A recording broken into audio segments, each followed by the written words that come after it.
Pen भी दूर करते हो आप, मेंटल अगर कोई डिजीज़, डिप्रेशन, एंग्जाइटी होती है उसको भी दूर करते हो, पॉजिटिविटी से हील कर देते हो। और दर्शन दे दे के आप दृढ़ निश्चय करवाते हो कि आप मेरे अंग संग हो, मेरे परिवार के अंग संग हो। आपका लख लख शुक्राना, इतनी आप रहमतें कृपा बख्शिश करते हो और जो मेरी लाइफ में इतनी पॉजिटिव ट्रांसफॉर्मेशन लेके आए हो, आपका जितना शुक्राना करूँ उतना कम है। मैं सिख फैमिली से हूँ संगत जी, तो वाहिगुरु पर गुरु जी ने पूरा विश्वास बनाया हुआ है। मैं भाई उनकी दया से गुरबाणी श्रवण करना, गुरबाणी का पाठ करना और गुरु जी के और मतलब वाहिगुरु गुरु मंत्र का सिमरन गुरु जी करवाते रहते थे। उस टाइम भी बहुत हीलिंग मिलती थी। तो अब पता लगता है कि वो डिवाइन एनर्जी जो इतनी है वो गुरु जी ही हैं। तो मैं हमेशा ही मेरी लाइफ में चाहे कितना भी स्ट्रगलिंग पीरियड रहा है, मैंने दुख सुख अपने वाहिगुरु जी से किया है। तो वो वाहिगुरु जी पता चल गया गुरु जी हैं जो इस सृष्टि के रचयिता हैं, सदाशिव महाशिव महादेव प्रभु जी।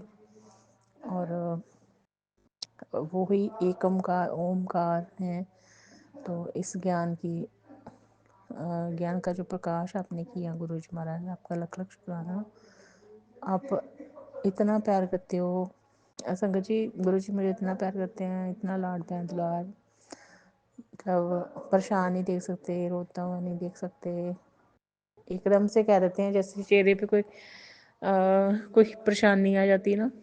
कई बार ऐसे हमारी 3D वर्ल्ड की जो लाइफ है ना, उसमें वही ना, मतलब हमारा ब्रेन है उसमें लॉजिकल प्रैक्टिकल या 3D वर्ल्ड के हिसाब से ऐसे थोड़ी क्योंकि वही लाइफ स्टाइल इतने सालों से रहा है तो परेशानी सी आ जाती है या ऐसे है ना।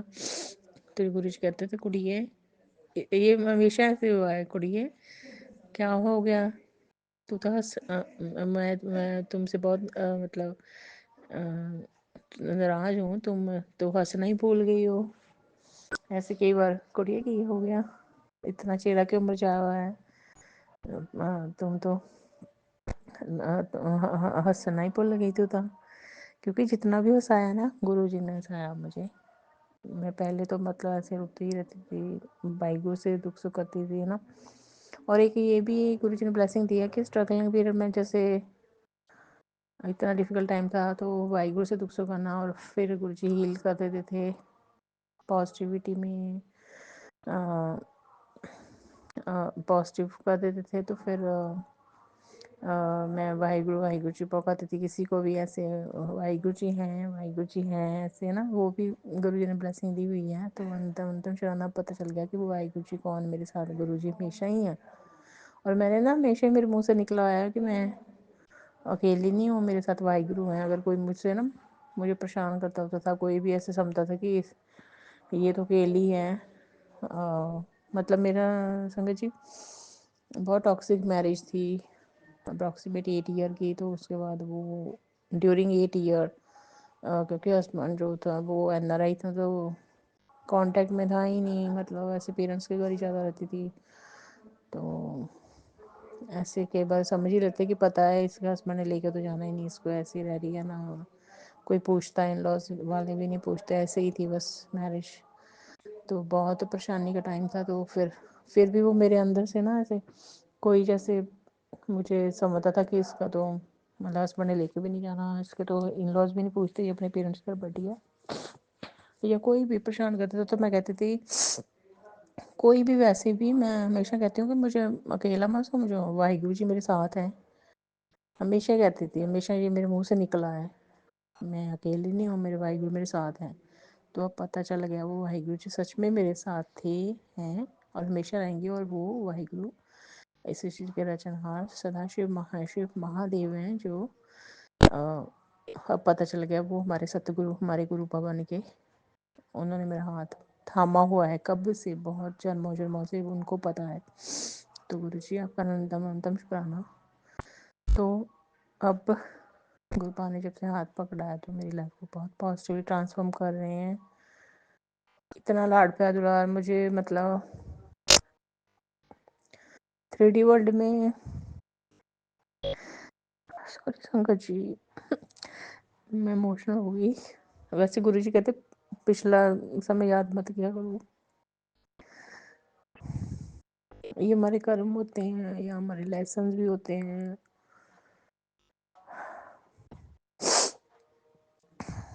गुरु जी जैसे वाहिगुरु पे विश्वास शुरू से रहा है संगत जी, ऐसे वाहिगुरु से बातें की हुई है। कई बार मेरे कई मजाक भी उड़ाते थे कि वाहिगुरु वाहिगुरु करती रहती है और वाहिगुरु से बातें करती हैं ऐसे, है ना। तो वो तो सबसे लकी होते हैं जो वाहिगुरु उनसे कनेक्शन बना के रखते हैं, जो जिन बच्चों के साथ। और आप अगर डिफ़िकल्ट टाइम आता है तो वो डिफ़िकल्ट टाइम भी उसको हम अच्छा टाइम ही कहेंगे, चाहे कितना भी दुख का टाइम है, क्योंकि वाहिगुरु आपसे कनेक्शन बना के रखते हैं और वाहिगुरु से बातें करते दुख सुख करते हो। तो गुरु जी आपका लक्ष्य होना चाहिए। मेरा कितना भी स्ट्रगलिंग पीरियड आया, आपने मेरा हाथ नहीं छोड़ा। तो अब गुरु जी टेलीपैथिक के थ्रू मैसेज पे जब बात करते हैं ना, सारे क्वेश्चंस के जो आंसर वो दे रहे हैं। हमारे मन मतलब मेरे मन में हमेशा आता था कि मैं इतनी बुरी हूँ, मतलब अगर हस्बैंड ऐसे मिले या मैरिड लाइफ सक्सेसफुल नहीं हुई, पूरी जान लगा दी कि मैरिड लाइफ सक्सेसफुल हो नहीं हुई, है ना। तो आपको पता ही है 3D वर्ल्ड में कैसे हमें फेस करना पड़ता है, कैसे कैसे हम पर ब्लेम लगते हैं। तो मैं कहती थी कि मतलब वाहिगुरु, मतलब मुझे हमें भी ऐसे होता है ना कई बार, समय ऐसे होता है ना संगत जी कि कोई आपको अप्रिशिएट नहीं करता, एडमायर नहीं करता। किसी को क्या दोष देना, हमारे कर्म होते हैं, हमें भुगतने पड़ते हैं। लेकिन गुरु जी ने हाथ नहीं छोड़ा। तो अब गुरु जी जब टेलीपैथी मैसेज से मुझे कहते हैं ना, तो मेरी लाडली थी है। कितनी बार गुरु जी कहते तू मेरी लाडली थी, रोया ना कर। और जो टेलीपैथी मैसेज के थ्रू ये भी कहते हैं कि तुमने दिल से रिश्ते निभाए हैं, तो मेरी माँ बोली थी है, तुम्हारे भोलेपन का बहुत लोगों ने नजायज़ फ़ायदा उठाया, बट अब मैं तुम्हारे साथ हूँ। इतने प्यारे वाहिगुरु। मैं संगत जी मैं ये गुरु जी से ये कहना चाहती हूँ कि हमारे जो गुरु जी, मेरे जो बुरे कर्म सामने आए उसी वजह से मुझे इतना अकेलापन, खालीपन, इतने वीरानी की ज़िंदगी में आई। ऐसे लगा कोई नहीं है। ऐसे तो फैमिली होती है, लेकिन लगता था कि कोई दुख सुख आने वाला नहीं है, कोई नहीं आपको दुख के टाइम पूछता। तो वो वाहिगुरु ने हमेशा हाथ पकड़े रखा। लेकिन फिर भी हम चाहते हैं कि 3D वर्ल्ड में, है ना, हम रह रहे हैं।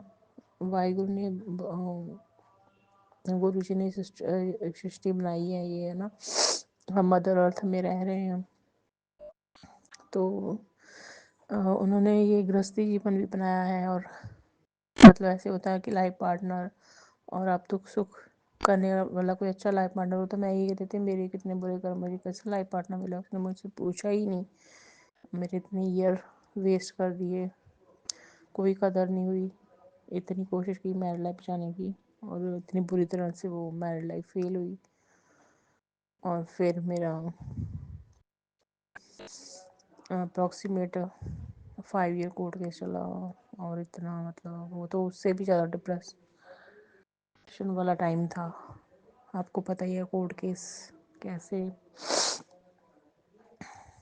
तो गुरुजी ने 1.5 साल से हाथ पकड़ा हुआ है। तो गुरुजी कब से कनेक्ट करने की कोशिश कर रहे थे, 1.5 साल से मुझे पता चला। लेकिन जब जिस संगत ने मुझे भेजा, फिर मैंने जब गुरुजी से सत्संग श्रवण करने शुरू किए, तो उसमें मैंने देखा कि एक सत्संग में मैंने पहले ही वहाँ पे जिस संगत जी ने जय गुरु जी शुक्राना गुरु जी लिखा हुआ, मैंने वहीं पे जब मैं लिखने लगी ना, जब मुझे गुरु जी पर विश्वास होने लगा, तो मैंने देखा 1 साल पहले वहीं पे मेरे ही ईमेल आईडी से जो मैंने कमेंट बॉक्स में लिखा हुआ है वाहिगुरु जी। तो मैंने एकदम से याद किया कि हाँ अप्रॉक्सीमेट 1 ईयर पहले ये वीडियो मेरे सामने आई थी और मुझे बहुत अच्छा लगा। उसमें गुरु जी बोल रहे हैं, उनकी डिवाइन वॉइस, और मुझे एक बहुत ही ना कनेक्शन फील हुआ था। और मैंने कहा कितना अच्छा लग रहा है ये ऐसे बात कर रहे हैं और प्रसाद दे रहे हैं अपनी संगत को। और फिर मुझे लगा कि मतलब जिस टाइम वो संगत जी ने मुझे मैसेज भेजे थे उससे 1 साल पहले से गुरु जी कनेक्ट मुझे कराने की कोशिश कर रहे थे अपने साथ। हो सकता उससे भी पहले यूट्यूब पे मेरे सामने ऐसे किसी न किसी टाइम कोई मैसेज आए हों यूट्यूब पे या